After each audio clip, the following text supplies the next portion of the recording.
guys, Sue back with this week's Ipsum Crafty Makes. So as it's bee week, so we've already had a butterfly tutorial, which is fab. I'm going to do these bats, so don't get confused that it's Halloween, it isn't yet. So just going to make this nice little bat mobile. Okay, so first of all you will need some black paper. If you don't have any black paper, you can just paint a piece of paper if you've got some black paint, ideally black paper, some scissors, a pencil, a bit of string and some sellotape. And if you've got a stick hanging around, you can just pick up a twig from the garden to hang them on. Okay, so first of all, like we've mentioned before, making templates for something symmetrical is really useful. So I've just made this template out of a piece of card. Now in order to get the shape, what I did was, again, we're going to fold piece of paper in half. Don't need it as big as this, so I'm just going to use half of this.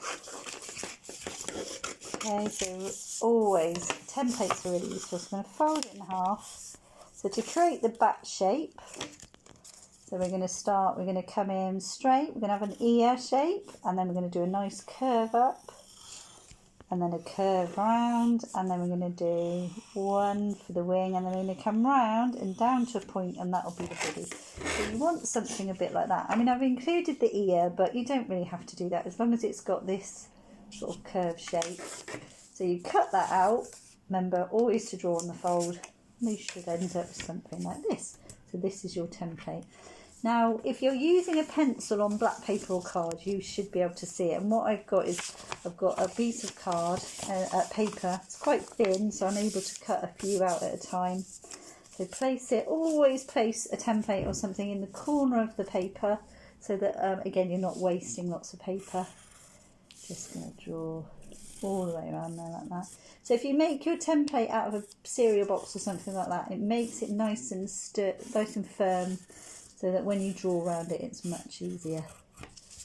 So I've done that, and then you basically follow your line. So you can see in certain light, when you've drawn it with a pencil, you can cut it. And then basically you follow all the way around. When you are cutting, it's much easier to move what you're cutting and keep your scissors in place. So all the way around like that. So you can make, obviously, bigger shapes, you can make smaller shapes. It's totally up to you, but great for Halloween and things like that. So you could do butterfly shapes in a similar way using a template. Oops, move them there. Just going to finish that one off. Then you've got your shapes, and then what you do is you fold it in the middle, like so. Fold it back on itself. And then, if you've got a piece of string, which I have here, what I did is I made a little hole through the bat, threaded a piece of string, and then what I did is I just made a little knot, and then it hung, and then I just tied them on our stick at different levels, and you've got your own little bat mobile. Thanks, guys.